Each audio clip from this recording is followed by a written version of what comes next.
দর্শক, অনেকটাই সময় গড়িয়েছে। আরও একবার আমরা শহীদ বেদিতে যেতে চাই, সেই ছবিটা দেখতে চাই যেখানে সর্বস্তরের মানুষের উপস্থিতি বেড়েছে। বিদেশি অতিথিদের ছবিও আমরা দেখতে পাচ্ছি।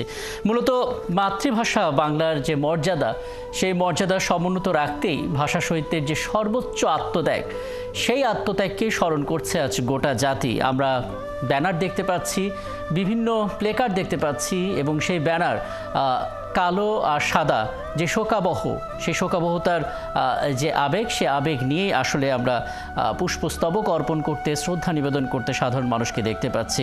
অমর একুশে ভাষা শহীদ দিবস কিংবা আন্তর্জাতিক মাতৃভাষা দিবস, যে নামেই বলা হোক না কেন, জাতি আজ তাদের শ্রেষ্ঠ সন্তানকে স্মরণ করছেন।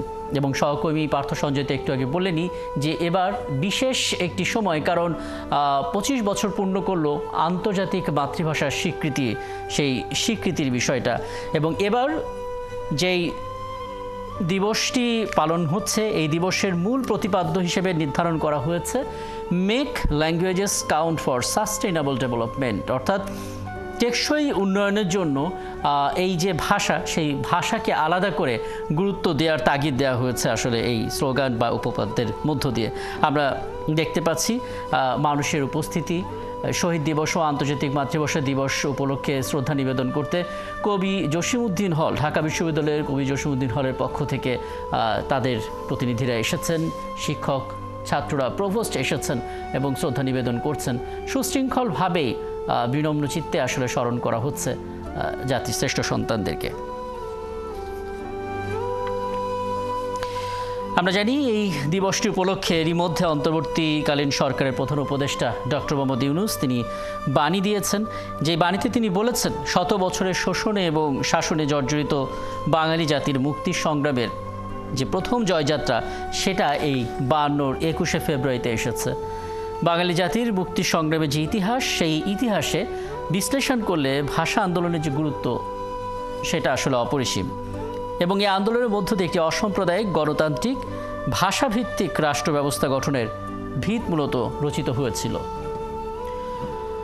প্রধান উপদেষ্টা তার যে বাণী, সে বাণীতে বলেছিলেন যে আমাদের মাতৃভাষা বাংলার যে মর্যাদা, সেই মর্যাদা রক্ষা করতে প্রাণোৎসর্গ করেছিলেন আবুল বরকত, আব্দুল জব্বার, আব্দুল সালাম, রফিক আহমেদ, শফিউর রহমান সহ অনেকে।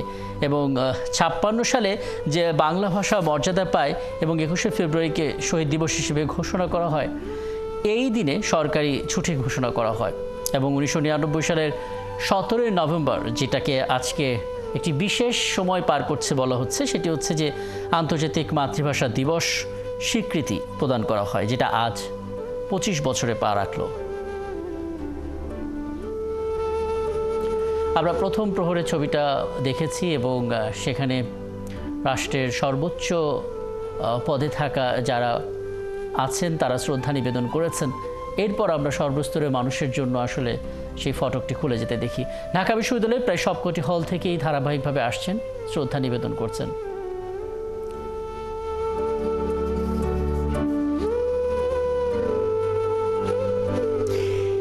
এক্ষেত্রে বলে রাখা ভালো, যারা আসলে বইমেলায় যাওয়ার কথা ভাবছেন তাদের জন্য বলে রাখি, বইমেলা কিন্তু আজ শুরু হচ্ছে সকাল 7টা থেকেই, এবং সকাল 7টা থেকে বইমেলা চলবে রাত 9টা পর্যন্ত। এবং একই সঙ্গে শহীদ মিনারে যারা আসবেন, শ্রদ্ধা নিবেদন করবেন, তারা এখান থেকে সরাসরি চলে যেতে পারেন সেই বইমেলাতে। এবং বলে রাখি, সকাল 8টায় বইমেলার যে মূল মঞ্চ, সেখানে স্বরচিত কবিতা পাঠের আসর হবে, যেখানে সভাপতিত্ব করবেন কবি হাসান হাফিজ। এছাড়া বিকেল 4টায় বইমেলার মূল মঞ্চে অমর একুশে বক্তৃতা 2025 তো রয়েছেই, সেখানে স্বাগত বক্তব্য দেবেন বাংলা একাডেমির মহাপরিচালক অধ্যাপক মোহাম্মদ আজিম।